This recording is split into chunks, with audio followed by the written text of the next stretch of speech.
Welcome, everyone. Welcome to a Energy Democracy Alliance webinar. Today, we're going to be talking about achieving an equitable clean energy transition through community choice aggregation, or CCA.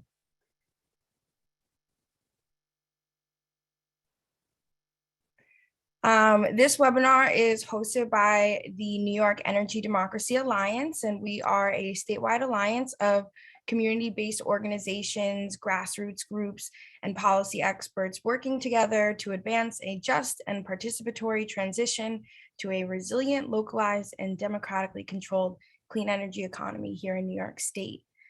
We envision a renewable energy system that is led and prioritizes solutions for low and moderate income communities and communities of color who are most negatively impacted by our current energy and economic system. We transform our community's relationship to power through advocacy, organizing, job creation, coalition building, policy research, and public education for an equitable, sustainable future.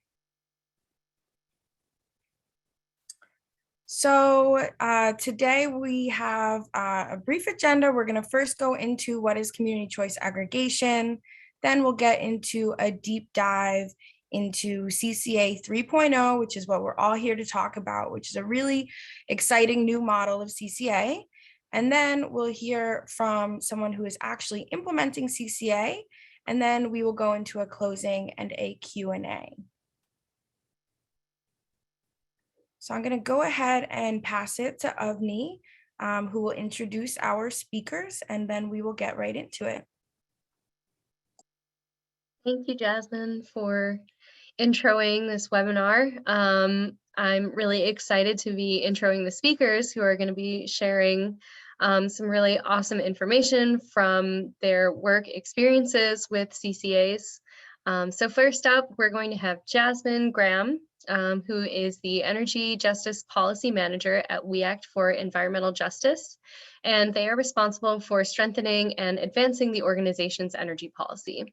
They joined from Sustainable Westchester, where they served as the Westchester Power Program Manager and developed initiatives to create and promote local renewable generation and community scale efficiency. Prior to that, she was a legislative researcher at the University of Vermont's Vermont Legislative Research Service, synthesizing economic and social policy issues and publishing legislative research reports. Next, we're going to hear from Meghan Shaw, who is the Outreach Director at Cambridge Energy Alliance in Massachusetts. And Meghan is the Outreach Director for the Cambridge Energy Alliance, which does energy efficiency and renewable energy programming for the city of Cambridge, Massachusetts. And she has a wealth of experience in implementing CCAs and uncovering the barriers to implementation. So we're really lucky to be hearing from her. Next and last, but certainly not least, we're going to have Paul Fenn, who is the founder and president of Local Power and best known as the creator of Community Choice Aggregation, and has 25 years of success developing this new energy system that allows communities to become energy independent. He's been widely recognized for multiple innovations in energy policy, law, finance, data analysis, program design, and engineering. So in addition to writing the original CCA law in Massachusetts 25 years ago and drafting the second generation law in California in 2000, Fenn was also recognized for several major political campaigns to defend CCAs. So one example is his work in creating and helping to run the campaign that actually defeated PG&E's Proposition 16, which was an astroturfed effort to hamstring CCA law in California. Paul also holds a master's degree with a PhD fellowship from the University of Chicago. He's also a published author, and he's recently written this third generation CCA 3.0 model for climate mobilization that we're all here to learn about today. And now I'm going to pass it on to Jasmine, who's going to get us started and really give us a good intro to all of this. Fabulous. Thank you, Avni. Can we get the next slide, please? All right, so community choice aggregation, also known as CCA, allows municipalities or a group of municipalities to pool the buying power of residents and small businesses This allows that group of municipalities to secure fixed rate renewable energy supply contracts, develop energy programs that are more tailored to the community needs and goals. It replaces the utility as the default supplier of electricity, but the utility maintains the responsibility for the delivery of your electricity and for your billing. So the way that I've always described this kind of program is it's like anything else where you buy in bulk, you get a better deal. You're able to leverage the buying power of a large group in order to have more say over your energy supply. Next slide, please. So typically your utility would both supply your electricity and deliver it to you. And you as the customer don't really have a say in it. You know, you move into a home or an apartment and you call the utility and you sign up for power and you get what you get. But CCAs are really a new model that allows a third party, which can be a nonprofit or a for-profit entity, or even a municipal agency, to buy or build energy supply for customers. So instead of your power coming through the utility or being sourced from the utility, it is sourced through your CCA. But as I said before, your utility still maintains all of your lines, all of the grid infrastructure, and you still get one bill from your utility. But you as a customer, you have more energy choice. And oftentimes CCAs are powered with renewable energy, and therefore you now have a renewable energy option. Next slide, please. So the existing CCA models can be that you are bulk purchasing renewable energy with a third-party administrator. An example of this is the Sustainable Westchester CCA in Westchester County, New York. You can have an intermunicipal organization as a CCA administrator, like the Cape Light Compact in Massachusetts. Or you can have a public authority as a CCA administrator, which is really called the CCA 2.0 model, which California has implemented with Sonoma Clean Power and Marin Clean Energy. And in that kind of 2.0 model where you have a municipal agency leading the aggregation, there are a more robust set of benefits. However, CCA 3.0 builds upon that model and addresses some of the major limitations of CCA 1.0 and 2.0 models. So the limitations of the current CCA models are really around equity, justice, and participation. So a just energy transition requires the intentional participation of historically excluded populations and opportunities for wealth building to repair the harms of the past. Right now, the current bulk purchasing models use market mechanisms like renewable energy certificates in lieu of community-owned, community-controlled local renewable energy. And customers are not meaningfully engaged on energy uses beyond their electricity supply. So you get a change in your electricity supply that is renewable through what's called renewable energy certificates. However, it doesn't address the decarbonization of buildings, energy efficiency, usage reductions, energy storage, and things like that. So although customers may experience bill discounts, they're not really given any sort of opportunities for joint ownership of projects and wealth generation, which are really important tenets of energy democracy. So the CCA 3.0 model hopes to really alleviate these limitations and make for a more participatory and more democratic and more just CCA model. So I'm going to pass it over to Paul Fenn, who is going to dive into CCA 3.0, how it works and what it means.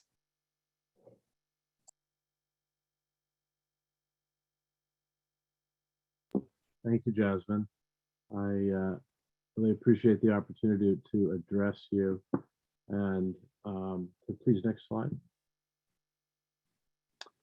I wanted to start with this image of the Thwaites Glacier. I'm sure you've all heard about it because I like to start these presentations with a reminder, you don't need it in this group, but nevertheless, that we're in a failure scenario.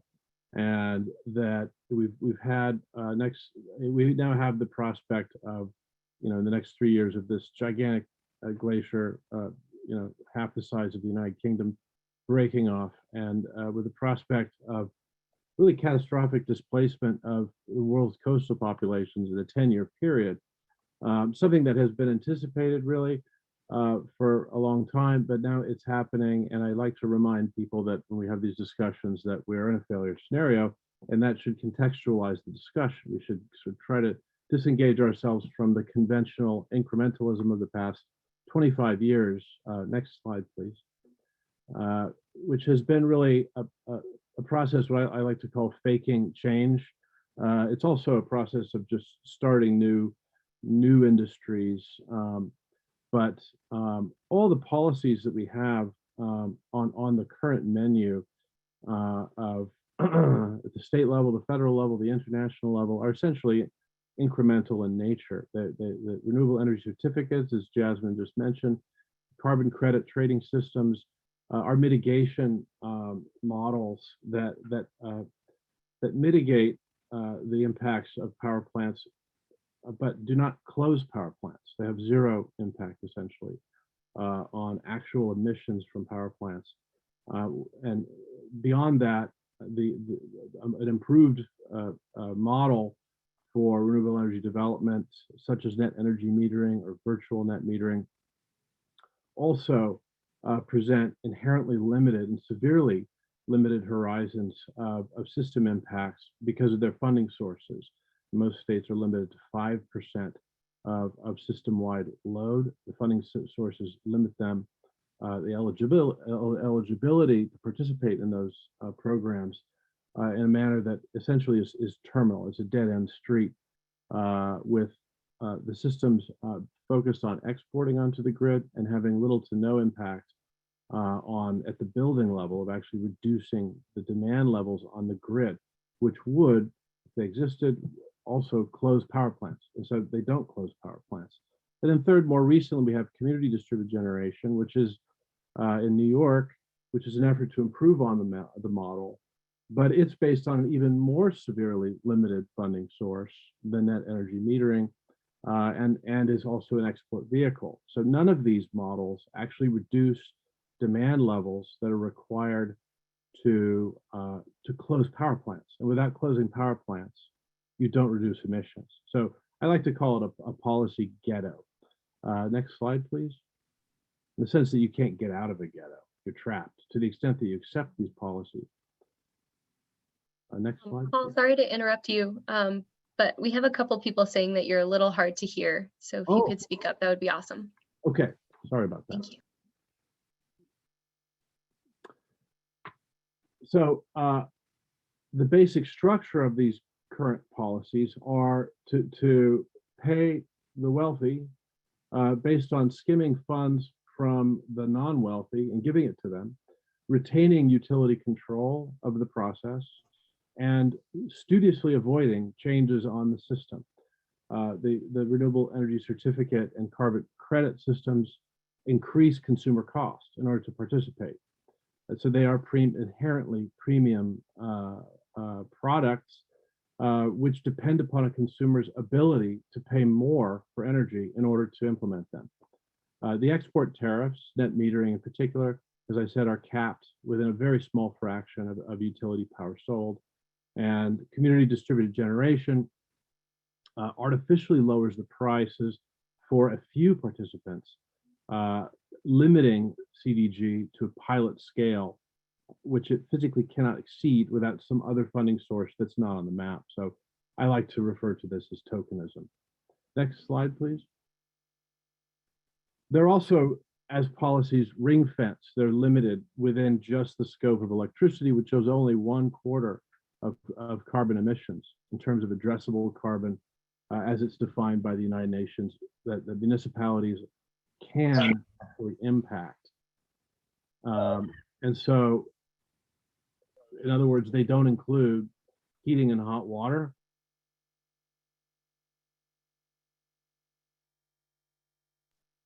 Paul, you may have muted yourself. Am I back? Yes.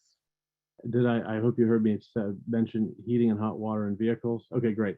And then landfills and sewage exports continue to be dumped into oceans and burned in the air all across the country, either exported onto barges or burned, which is going on in cities all over America today. So, including among many 100% renewable energy CCAs, I would mention.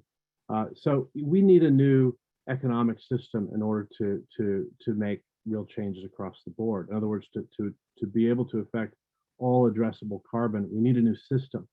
And specifically, we need to go beyond the ownership structure of the current system. To the extent that we're protecting that ownership structure, change is simply unaffordable. The vast majority of people are poor, and most businesses are small. That's a vast majority. Both of these are excluded categorically from voluntary investment in the current system, limited to large businesses and affluent homeowners, with very few exceptions. So we need to shift from policies that engage the 10% of the most affluent part of the population to engaging the 90%. And we have to do it voluntarily. So we don't have the means of forcing the change upon people. And so to the extent that it must be voluntary, it can't simply involve a premium. It goes back to the problem of premium pricing and depending on people to pay extra to sacrifice, this sort of sacrifice model of green energy. And so that's where equity comes in.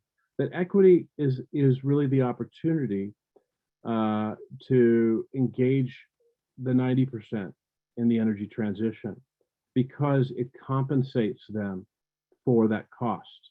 To the extent that you are simply paying extra as a sacrifice, a minority is going to do that. But to the extent that you get something back for it, return on investment, that you get the benefits of ownership, okay, there's logic to that. And so in essence, the idea of the ratepayer is really core to the problem. We need to make energy ratepayers, to remake them into owners of their energy supply, and it goes to the need for a new economic system. Next slide, please. So CCA was really always intended to create this kind of leverage, to create the structural conditions for a transfer of control from suppliers to users of energy. Now, there have been many efforts to do that. Deregulation, part of the idea was to give consumers power over choice, right? But it did it by isolating them as individuals. And CCA does it by giving it to them in the aggregate. But it does it in a number of ways. It enables them to take over electricity and gas accounts on an opt-out enrollment basis. And across the country, there are 85% of customers are retained on average through that mechanism. So you get the bulk of the population in that manner to purchase together and to have the purchasing power on that basis. Just as importantly, CCAs have rate design and rate setting authority, unlike investor-owned utilities themselves, who have to get regulatory approval for every single decision that's made in their procurement activities. CCAs have a great deal of flexibility over deciding how their systems should work, and that's very important and underutilized. They have unique access to customer energy uses data, which has been one of the real barriers to the commercialization of green power. The fact that only the utilities have held that data, and they've protected that data to protect their market power. And so CCAs, one of the big breakthroughs of CCAs is being able to get access to that data so you can see what the community is doing with energy and see where the opportunities are and see what kinds of technologies would be beneficial to each customer. You've got the ability to recover your administrative costs, and that's a major barrier for all government programs in energy, to be able to fund their programs, and so they're self-funding. And finally, they present the opportunity as municipal structure to use local government in a progressive way, the resources that are native to local governments that they already have in place, that are already funded, to augment whether administrative systems or financial resources in the form of things like green bonds. And so CCA is leverage for a new system. Next slide, please. All right, so today in America, there are 1,800 municipalities that are CCAs. It's about 36 million Americans that are served by them. Half of the US energy market allows CCA, and out of the 72 US cities that have 100% renewable energy today, 67 of them are CCAs. So it's a mature system, and it has got a lot of behind it in terms of demonstrated success, and a great variety of programs, and just a lot of water under that bridge. Next slide. In terms of the evolution, this started as a very simple idea of buying greener power. And it was meant to be very simple so that it would get launched, so that municipalities would do it. Started in Massachusetts in 25 years ago or so. And to get greener power that is not more expensive, and it was successful at doing that. But it was also very limited, the way that Jasmine described it, in terms of the overuse of renewable energy certificates in particular, but also just a short-term mentality that led us to develop CCA 2.0 in California, really starting around 2000, but we say 2010 to 2020 because that's really when the action started, because we had a big regulatory battle over it, and the fight with PG&E. You heard Prop 16, and that idea was to create a system that would enable the direct development and construction and financing of green power at competitive rates. And it was a big success. And it really was the thing that made CCA as a policy, because there was very little development of CCA 1.0 really. There was Cape Light Compact and a few others. But in California, it led to a great deal of development. It's got 200 municipalities today that are in the program, 10 gigawatts of new renewables built, 10 million customers just in California. So that was really exciting, but it also led us to realize the limits that I was just describing, that led us to develop the 3.0 program based on a frank appraisal of the potential of CCA to deliver climate action in that way across the board. And so 3.0 is designed, as a local Green New Deal or an energy transition structure for community-wide energy decarbonization while maintaining competitive rates. And so each of these steps was a huge step in terms of the potential to change the system. Next slide, please.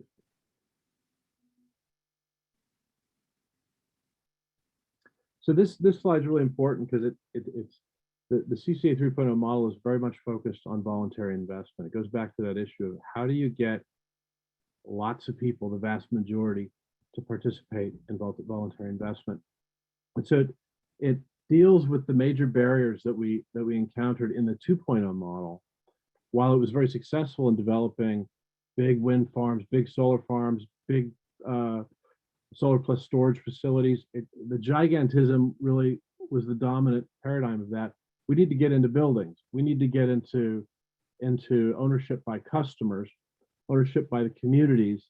And so the major barriers here, technological complexity, major barrier. Just being able to evaluate these technologies, is very difficult, and for people to know how to make those decisions. And so the model includes a data tailored, using that data that CCAs can get, tailoring distributed energy resource packages. Those are solar, storage, energy efficiency, renewable heating, all of the in-building renewable technologies, tailoring packages using the data to help people navigate technological complexity. Secondly, ownership requirements of conventional energy, the requirement that people own the building that they're in to be eligible. We developed a shares model so that people who are renters, who are low income, who are in multifamily housing, small businesses that rent, could participate without owning the buildings that they're in based on a shares model. Consumer isolation. Many of the most cost-effective renewable energy technologies are very capital intensive, like geothermal heating loops in particular, $50,000 for a system to put it in. So for individuals buying those alone, very expensive, not really tenable. But if you have a condominium, a complex multifamily building, right, or multi-use areas where the multiple units can share the same heating system, it becomes very cost effective, much more cost effective than air source heat pumps, for example. So we developed a cooperative service within the model. Thank you. Credit requirements, which are prohibitive. If you don't have a 630, 650 credit rating, you're not eligible for most of solar energy products. We developed a municipal loan assistance component. To overcome the limitations of net metering that I mentioned, we developed a non-exporting microgrid design, really, for in terms of the primary technological strategy. And the restrictive utility billing that has blocked on-bill financing, we have replaced with a municipal loan administration that involves using the municipal government to support a loan structure that coordinates with the CCA administration to enable, in effect, an on-bill financing opportunity. So it's a new structure which enables a new system. Next slide, please. So specifically, we're looking at addressing the shortcomings of 2.0 in spite of its success around trying to really focus on customer engagement, voluntary investment, and resilience and energy efficiency, which was one of the real shortcomings of 2.0. The model is focused on block level development of facilities, looking at the city block or the town block as the main unit of development, and within that, 1 to 3 buildings. We're looking at multi-adjacent building development in order to achieve economies of scale and be able to afford the increased cost of engineering that's involved. The program is centered on voluntary investment and can use either municipal or private finance. Next slide, please. In terms of what's built, we're looking, at all these sectors here: the heating sector, the power sector. We're looking at electric vehicles as an important energy storage resource. We're looking at municipal buildings, at multifamily buildings. We're looking at heating and hot water systems, and we're looking at multi-use areas in cities. And so it is a building retrocommissioning model based on microgrids and thermal loops with multiple layers of energy storage to facilitate a non-exporting permit configuration. Next slide, please.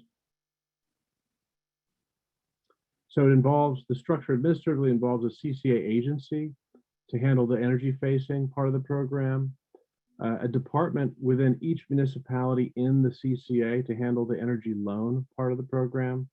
It employs building cooperatives for residents and businesses that have the desire and the capacity to physically share on-site energy systems and heating systems.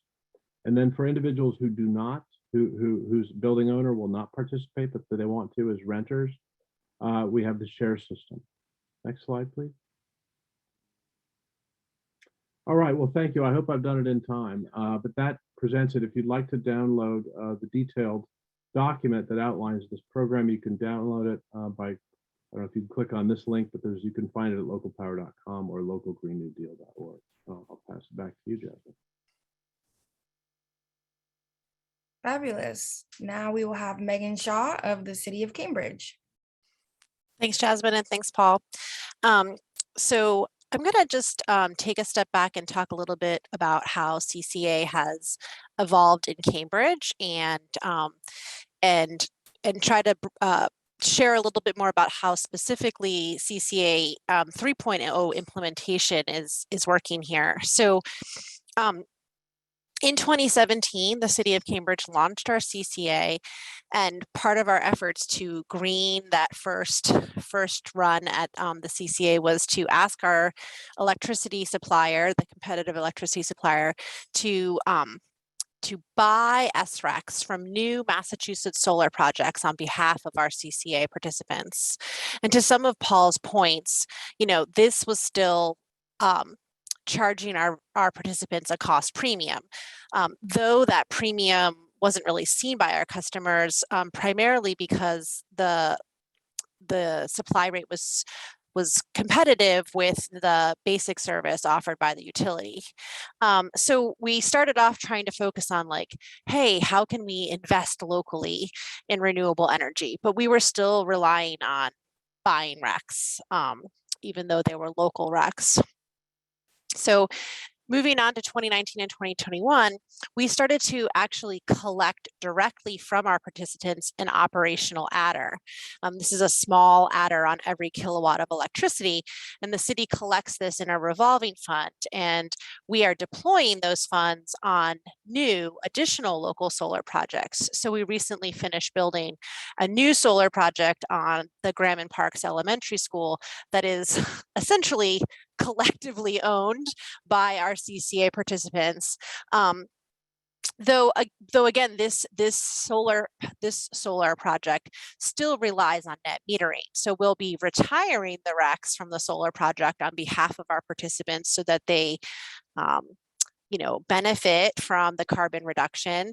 But we are still net metering all of the power and reinvesting that revenue back into our revolving fund and into future solar projects. So you can see we're stuck in a little bit of like what Paul has been describing, right? We're still kind of reliant on this REC and net metering system. So the news doesn't get any better because in 2022, now the focus of the city leadership has shifted to trying to use our operational adder to invest in a large offsite new renewable project through a virtual power purchase agreement. And most likely this virtual power purchase agreement will invest in a new renewable project, but it will be outside of the New England grid. And if anyone knows about power purchase agreements and virtual power purchase agreements, they're essentially just a financial hedge within the energy market. So again, we're still kind of stuck in the same kind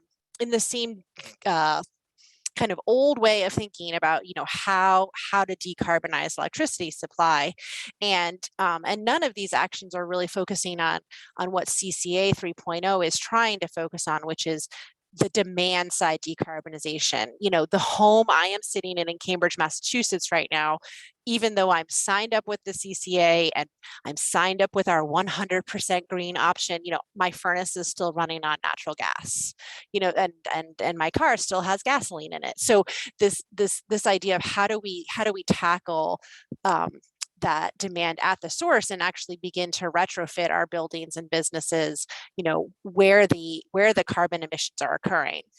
Next slide, please. So tied into this history of our CCA is even going further back when the city of Cambridge launched the Cambridge Energy Alliance in 2007.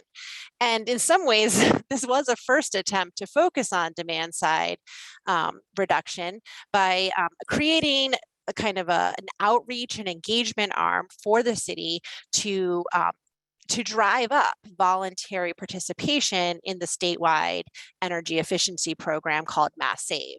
So the city started off really trying to focus on like, how do we get more people to adopt energy efficiency retrofits within their homes and businesses? And over the years, we've grown the program scope of the Clean Energy Alliance, the Cambridge Energy Alliance. And we've added a multifamily retrofit program, a clean heating program. So even though these programs are focused on demand side, we still face a lot of challenges with voluntary participation, right? Say the challenges that Paul pointed out: lack of access to capital for people to afford to switch to air source heat pumps or install energy efficiency upgrades or purchase on-site solar. We have 60% of our city is renters.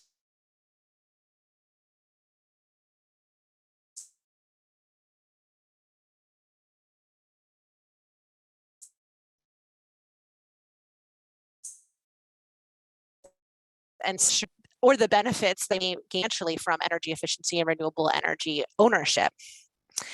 Next slide, please. So in trying to marry these two things, right? We have our aggregation and it's operating, it's maybe a little off course right now by focusing in these large offsite renewable investments. But we also have this long-standing vehicle of the Cambridge Energy Alliance that has these barriers that I really believe can be addressed by adopting a CCA 3.0 model. And where we are on implementing it is really trying to figure out, how do we undo a lot of what Paul was speaking about, which is this, this supply side mentality, and how do we create and transform the Cambridge Energy Alliance into something that really is, doing wealth building within our city and doing job creation within our city while simultaneously accomplishing decarbonization and resilience and climate resilience too. So we're trying to find the legal vehicle that we can use to administer CCA 3.0. What is the agency that will administer this program?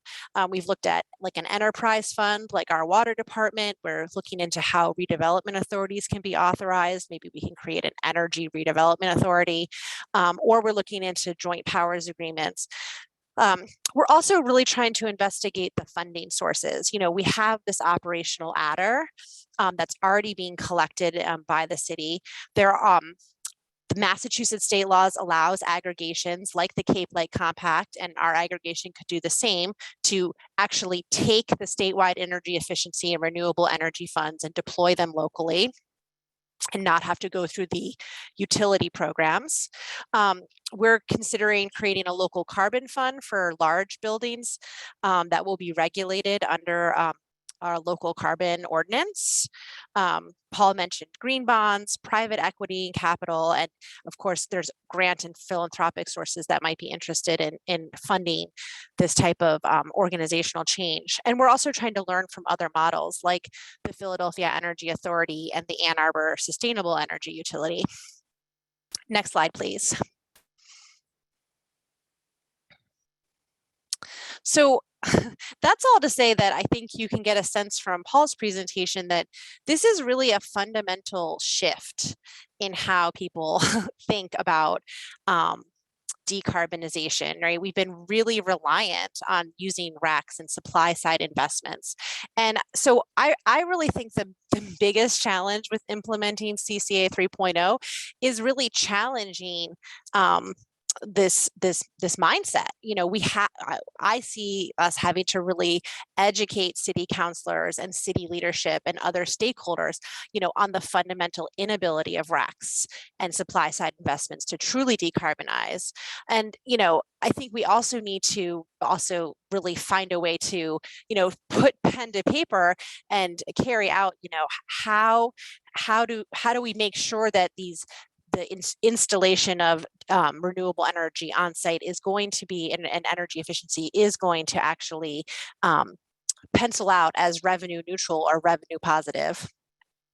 If you could just go forward to one more slide. Sorry, one more. Yeah, so I guess what I'm saying is that, the challenges with implementing this aren't just administrative.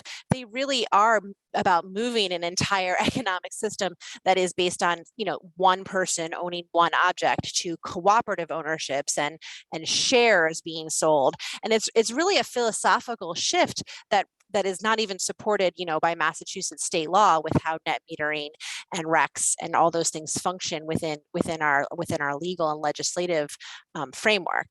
Next slide, please. So that really leads me to what I think is the fundamental lesson that I've learned so far, even though I'm very early on the journey of implementing CCA 3.0 in Cambridge, which is that the community, elected officials and decision makers and activists must truly understand the promise of aggregation 3.0. We kind of have to we have to get everyone on the same page with what aggregation 3.0 can bring to our community.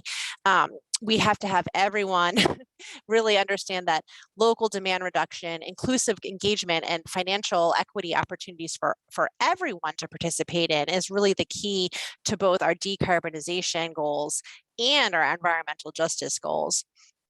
So I would just really encourage folks that are on this call and thinking about, wow, I'm trying to wrap my head around it, really trying to think about how to message and take this message of aggregation 3.0 into your community, and into your conversations with decision makers, so that everyone knows where we're trying to go with aggregation 3.0 and what it can bring to our communities in terms of achieving our goals around both environmental justice and decarbonization and resilience.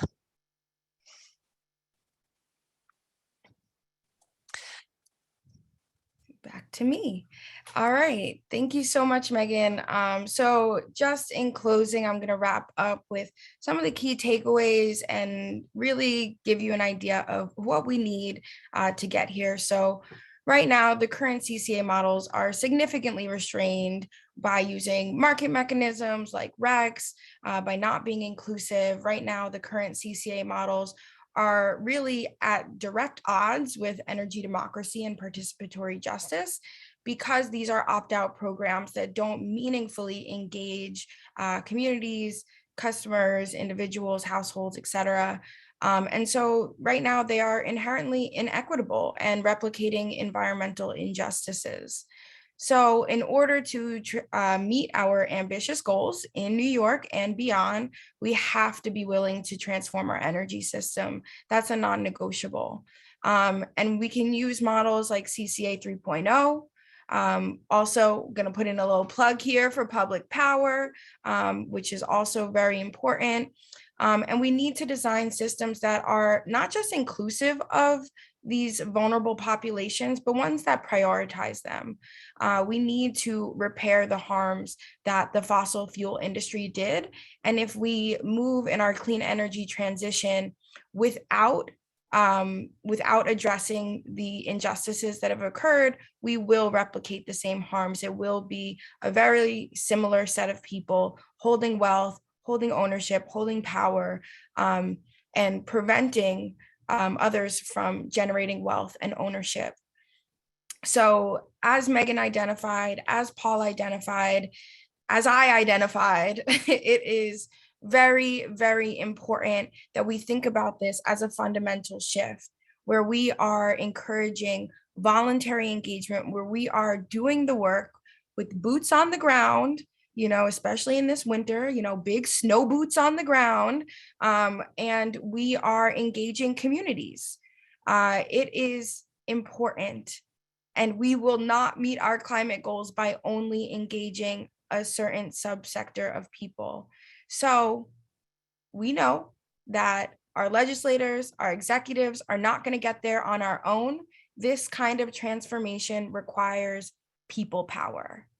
And gratefully, we've got a lot of people on this webinar right now who are learning about what this model can bring. And I see a lot of chatter in the Q&A, and we're going to get right into that, because it is important that you all understand how this works, because we need organizers, we need community groups, activists, and also engineers and lawyers and scholars and everybody to build power for a just energy transition. So with that, I will pass it to Avni, who will moderate our Q&A. And thank you all so much for being here. Thank you so much, Jasmine, for that galvanizing call to action. I'm feeling pumped up, and I'm excited to say that after the Q&A, we'll actually have a little way that folks can get started with taking action. So stay tuned for that. But without further ado, let's jump into some of the questions, because people had some really interesting points.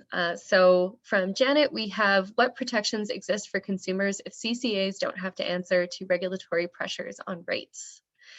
So Paul, I think this is a great question for you and Meghan as well with your experience in Massachusetts.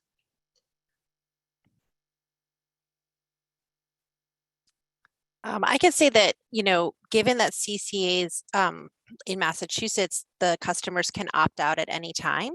So, so I guess the way that customers could display their displeasure with CCA setting rates, too high would be to leave the CCA and return to their utility basic service, or, in Massachusetts, there's also many other competitive suppliers that consumers could receive their power from. So they could vote with their feet, so to say. No, that's right. CCAs have to be competitive and are. So they thank goodness they don't have to answer to regulatory pressures, because I think it would probably drive their rates higher. Instead, they're left essentially to sink or swim on their own, and they've done a good job at that. And I'll just add here that in New York State, CCAs are not able to serve low income customers who use the home energy assistance program. And so right now, some of the most vulnerable New Yorkers with the highest energy burdens can't actually participate in CCA. And so CCA 3.0 could be a way to meaningfully engage those folks who right now don't even have an avenue to participate in CCA 1.0 or 2.0.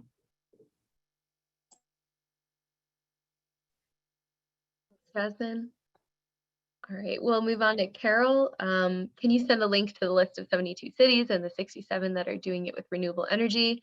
So everyone's favorite question on the webinar is, will the slides be sent out? So we're going to send the slides out to everyone.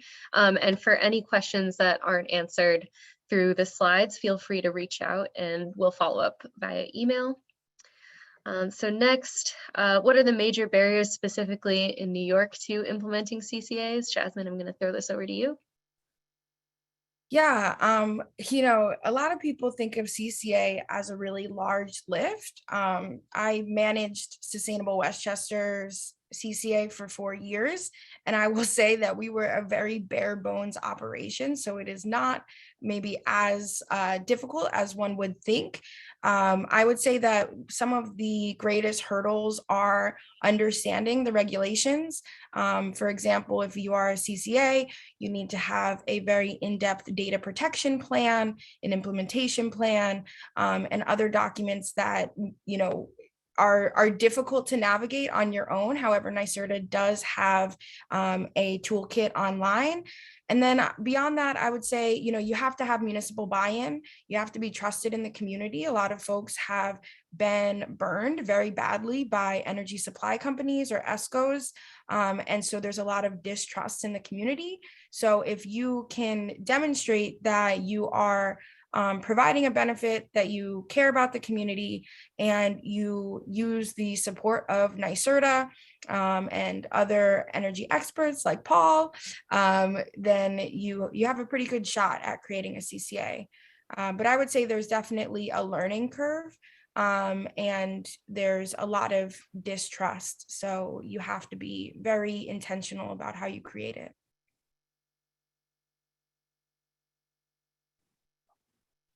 Thank you, Jasmine. That was a great answer. And we have another great question from Carol. Do municipalities administer these themselves in-house, or do most of them contract with private companies to administer them? What is the track record of savings going to residents versus the private company?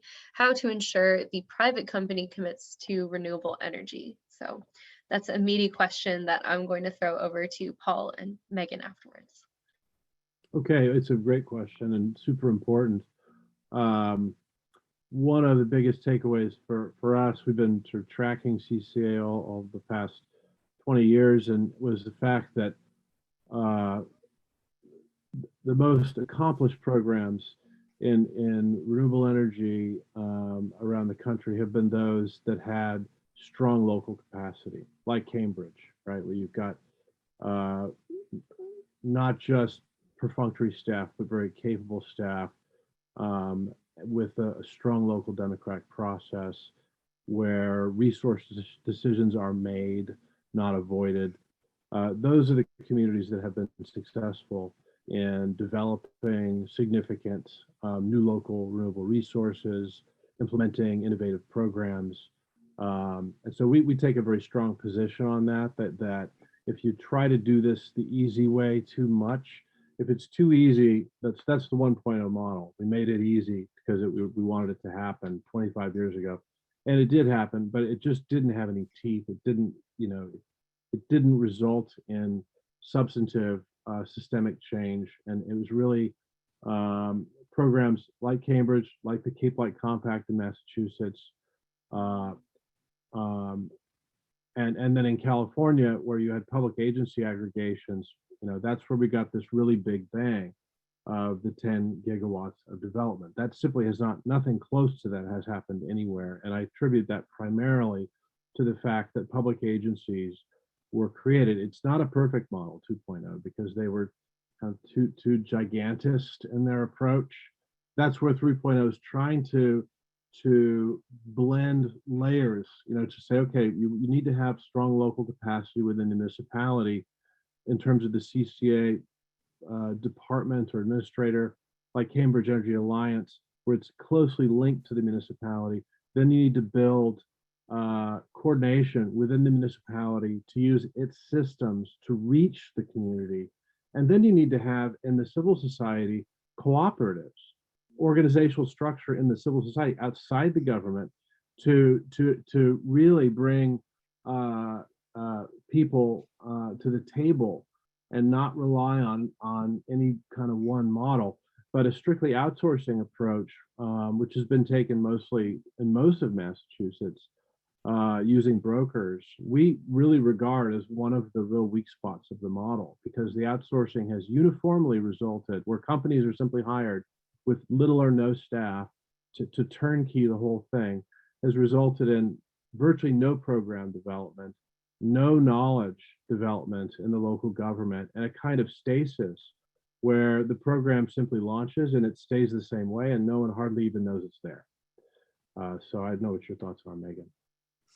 Yeah, I agree with everything you said, and I would say that just to give this exact example, in Cambridge, I am a municipal employee who is tasked with running our community aggregation program, and I live in the community development department and have a strong focus in my role on leading our climate mitigation strategies. Not just within the CCA work that I do, and so that's the municipal staff piece of this, but we do rely on a consultant to run the administrative piece of our CCA, and they are closely partnered with the city on this, right? Like we dictate the work that those consultants do. One of the reasons that we use a program administrator is because there is a challenge with this, with me as a city staffer having access to the same utility bill data that our consultant is able to access to run the CCA, primarily because of Freedom of Information Act laws. So that is why there is this kind of separation. But that's not to say that this is not a program that's set on autopilot. The city is constantly, iterating on the strategy, and the whole commitment to CCA 3.0 is actually enshrined in the city's net zero action plan for buildings around how we will get our buildings to net zero carbon emissions by 2050. So we really do have this enshrined in our sort of policy making and climate change mitigation strategy.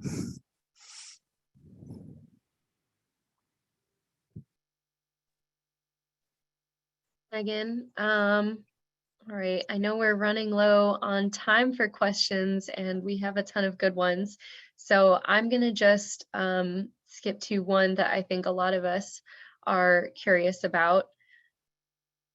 So this is from Amanda M. CCA 3.0 sounds like it assumes a lot of administrative involvement of municipal governments, like loan assistance, loan administration. How will this be possible for small municipalities, many of which have few, if any, full-time employees? And I think this is a perfect question for you, Meghan, if you don't mind me throwing it back to you. Oh, I was hoping you were going to say Paul first. No, I guess I guess I do agree with the sentiment behind Amanda, and that is something that we like. I am currently trying, I rely on Paul to try to help walk us through this, but there is going to be the need to create some additional capacity, I think, to truly embody every aspect of what CCA 3.0 can become. One of the things that that I think is important to understand is that, I think a lot of cities and towns do have this capacity, and I think Paul could expand on this point, in other areas, right? So they invest in someone to do tax collecting, or to send out water bills, or to set, to make sure that, excise taxes are paid. So there is an administrative capacity for things within the city. With many cities, I'm not saying that all cities or towns have these capacities, but that's why I come back to this idea that you really need the city or town, or the groups of cities and towns to embrace the idea of aggregation 3.0, so that there is a willingness to invest in some of that capacity within the city. The other thing I will mention is that technically in Massachusetts, the operational adder that we're collecting right now, that we're using to build new solar capacity for our residents, Massachusetts state law does allow aggregations to spend that to have administrative staff and pay that administrative staff. So that is just one place where that funding could come from in some capacity. I don't know if New York state law is similarly aligned with that. Yeah, no, I agree with all that, Megan, and I think that we're working with some communities in New York and with some small towns and some cities, and the resources are really, as you said, inside the existing envelope of services. Every small town has tax bills. Usually they have water bills. These are billing platforms that can be used to reach out to consumers in a way that the CCA bill simply cannot, because it's under the utilities control, not the municipality's control. So it's really, I like to call it a dating game. It's like a dating game. You're setting up an administrative communication system to engage people, educate them, inform them, and enroll them, so that it has a very light administrative structure that is well adapted to towns. In cities, a more robust approach can be taken. So what we're doing is we're going to cities in regional CCAs, going to the larger municipalities, encouraging them to act as the lead agencies, because they have that capacity, but also they have the more stronger political will, often with the clearer kind of policy goals and commitment, and therefore they can kind of set the standard and the template and the example, at the same time providing the administrator role with the smaller towns to encourage them and educate them and engage them in the process over time. So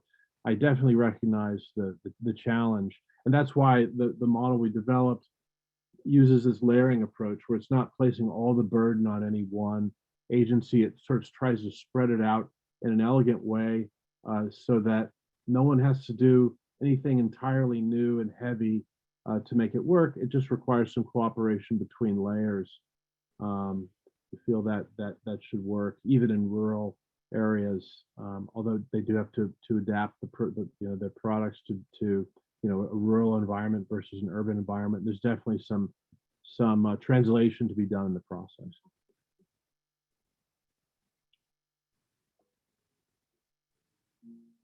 Right. Thank you, Paul and Meghan, for tackling that one. There's way too many awesome questions for us to address, unfortunately, with the time that we have left. We want to respect y'all's evenings. and let you be able to unwind. So what we're going to do is compile all the remaining questions, and we'll send those out after with some thoughts from the panelists. So thank you for making them work for you. We're going to get some really great knowledge out of that. And so hopefully you'll keep an eye out for that email and the recording afterwards. So let's go on to the take action, which you were all promised.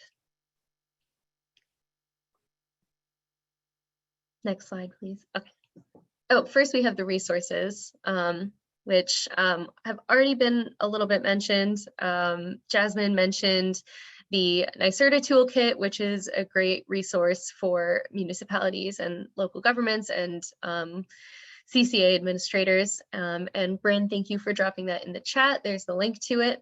There's also the CCA administrator request for proposals template, and this also will help up and coming CCAs find projects and get started on the best foot possible. So please do check those out if you are in this position. All right, so the first way that you can take action if you're local to the Mid-Hudson area, really exciting. The Mid-Hudson Energy Transition is an up-and-coming nonprofit CCA administrator looking to implement CCA 3.0 in Kingston, New York. So you can check them out online, and you can also learn more at localpower.com about CCAs in general, CCA 3.0 in general. And then next, as Jasmine closed out with, public power is obviously a really important piece of this puzzle. So you can learn more about how public power is making waves in New York at www.publicpowernewyork.org. Also in the chat. And then we also have a small action that you can take. We really need to see the Build Public Renewables Act committed to in the state budget. So I believe for the next 30 days, we have a chance to get this in the budget. It's not in the current iteration. So if you can call Governor Kathy Hochul, Bryn is going to drop in the call number and the call script in the chat. And this is important because the Build Public Renewables Act would actually scale up the largest public power entity that we have in the US, the New York Power Authority, to build more renewable energy, which would create thousands of state jobs and help us meet our ambitious climate goals. So if you have a moment this evening, please do call the office. And I believe now we just want to say thank you to all of our awesome sponsors. So big thanks to Citizens for Local Power for co-sponsoring this. Also New Yorkers for Clean Power, who did a lot of the tech and outreach. So if you heard about this, it was likely through them. Thank you so much. And also the Mid-Hudson Energy Transition, which is doing so much of the implementation and on the ground work. And thank you also to all of you for taking time out of your evenings to learn about this and hopefully take some of those actions.